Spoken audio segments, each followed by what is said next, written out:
अस्सलाम वालेकुम। कहानी को आखिर तक पूरा सुनिएगा और अगर आप चैनल पर नए हैं तो सब्सक्राइब ज़रूर कीजिएगा।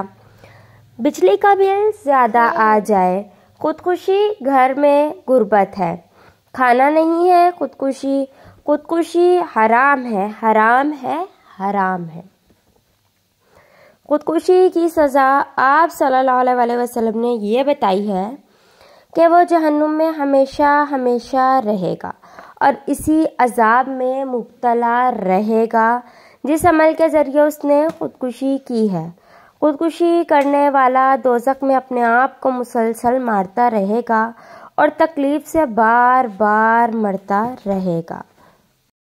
अगर बिजली का बिल देने के पैसे आपके पास नहीं हैं तो बिजली कट जाने दें। सिर्फ बिजली ना होने पर पाकिस्तानी कौम अपने आप को मार सकती है, तो फिर यूँ समझ ले कि दुश्मनों के लिए इस कौम को ख़त्म कर देना नहायत आसान है।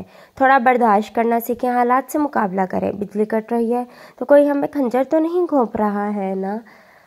बिजली कट जाने दें, अल्हम्दुलिल्लाह आपके पास हाथ है, पैर है, दिल है, दिमाग है, कुव्वत है, सलाहियतें हैं।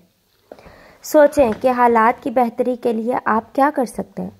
बिजली तो प्यारे नबी करीम सल्लल्लाहु अलैहि वसल्लम के दौर में, सहाबा कराम ताइबीन के दौर में, अदवार में भी नहीं थी, और इन अदवार में मुसलमानों ने जितनी तरक्की की है बिजली के आने के बाद नहीं की। हम तो ऐसे पाक नबी के उम्मती हैं जिन्होंने कभी 2 वक्त का खाना भी पेट भर कर नहीं खाया। खाली पेट की वजह से पेट पर पत्थर बांधकर नबी करीम सल्लल्लाहु अलैहि वसल्लम और सहाबा कराम ने जंगें लड़ी हैं, मगर हम तो अपनी गुर्बत से घबरा गए हैं। बिजली का ज़्यादा बिल देखकर ज़िंदगियां ख़त्म कर बैठते हैं, जबकि हमारे पास तो अमल करने के लिए बेहतरीन मिसालें हैं। गुर्बत है, बहुत गुर्बत है, समझ नहीं आता कि क्या करें, तो याद कीजिए हज़रत हाजरा अलैहिस्सलाम और हज़रत इस्माईल अलैहिस्सलाम को वीरान बियाबान में सिर्फ एक तन्हा औरत और उसके साथ उसका शेर ख्वार बच्चा, दूर दूर तक कोई इंसान नहीं, इंसान तो क्या कोई तीसरा जानदार तक नहीं, फिर भी खुदकुशी करने का तो सोचा तक नहीं। भागती रहीं, दौड़ती रहीं, अल्लाह को याद करती रहीं, कोशिश करती रहीं, फिर इंतहाई दर्जे की कोशिश के बाद मौजिज़ा रूनुमा हुआ और बिलखते हुए इस्माईल अलैहिस्सलाम के पैरों में जिब्राइल अलैहिस्सलाम के पर मारने से जमजम का चश्मा फूट पड़ा। अल्लाह ने इस वाक़े को हमारे लिए क़यामत तक निशानी बना दिया और इस वाक़े के अंदर हम पाकिस्तानियों के लिए तो सोचने के बहुत से पहलू मौजूद हैं। वो ये हैं कि खुद ज़िंदा रहने और औलाद को ज़िंदा रखने के लिए अल्लाह को ज़बान और दिल की गहराई के साथ पुकारना और अमली तौर पर भी इंतहाई जद्दोजहद भाग दौड़ करना नहायत ज़रूरी है। रिस्क हमारे हाथों में बैठे बिठाए नहीं आ जाता। जहाँ पहले कभी तन्हा सिर्फ एक माँ, एक शीर ख्वार बच्चा और तीसरा जमजम का मुबारक पानी था, उस जगह पर लोग पानी को देखकर आबाद होते चले गए। अल्लाह ने पानी को अपनी एक निशानी बनाया, यानी जिस जगह पानी होता है वही जगह आबाद भी हो जाती है, इसी जगह रिस्क भी आ जाता है। हमारे मुल्क में भी अल्हम्दुलिल्लाह समंदर है, दरिया है, नहरें हैं।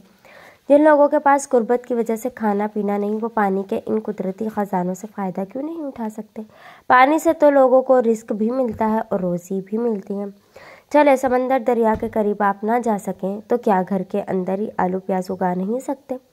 उड़ते कबूतर, चिड़िया या किसी हलाल परिंदे को पकड़ कर नहीं खा सकते। यानी आपका रिस्क आपकी आंखों के सामने उड़ उड़ कर आ रहा है, तब भी भूख की वजह से खुदकुशियाँ हो रही हैं। याद कीजिए कि बनी इसराइल भी जब फ़िरौन की गर्कापी के बाद एक मैदान में ठहरे थे, यहाँ कोई चीज़ भी नहीं थी, तब अल्लाह ने उनके लिए परिंदों के गोश्त का ही बेहतरीन इंतज़ाम फरमाया था। क्या आप हलाल परिंदे पकड़ने से भी कासिर हो गए हैं? खुद ये सोचकर बताएं कि खुदकुशी करने वाला बदतरीन अजाब का मुस्तहिक होता है या नहीं। मेरे पाकिस्तानी बहनों और भाइयों, तुम लोग अपनी भरपूर कोशिश तो करो, अल्लाह को याद तो करो, अल्लाह को राज़ी तो करो। मौजज़ा दिखा देना भी अल्लाह के लिए कोई मुश्किल तो नहीं। रिस्क के हज़ारों ज़रिए भी अल्लाह ने पैदा फरमा दिए, तो फिर खुदकुशी किस लिए। अल्लाह हाफिज़।